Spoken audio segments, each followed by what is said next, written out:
حاجی یه چند دقیقه واسه میخوام ریلود کنم.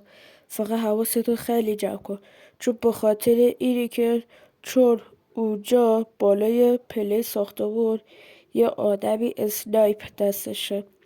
اگرم تو رو ببینه دهن تو سرویس میکنه.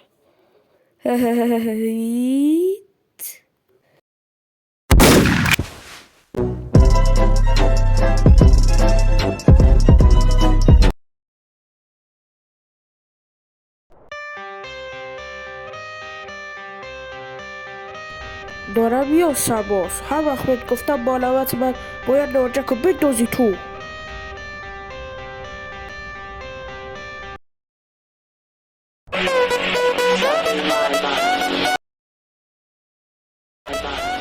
اومدم بنداز سرباز.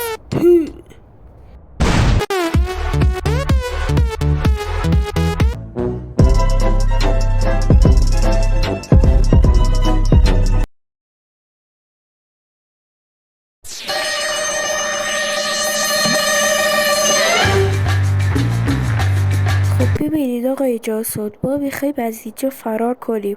اون دشمنه اصلش رو قوی هست، نباید بفهم که ما اینجا هستیم. فهمیدین؟ بله خانم فهمیدم، دریافت شد.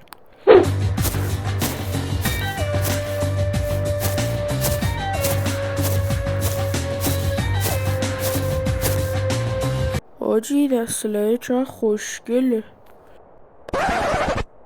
آهای کی اونجاست؟ سیجه ریدم دهنت.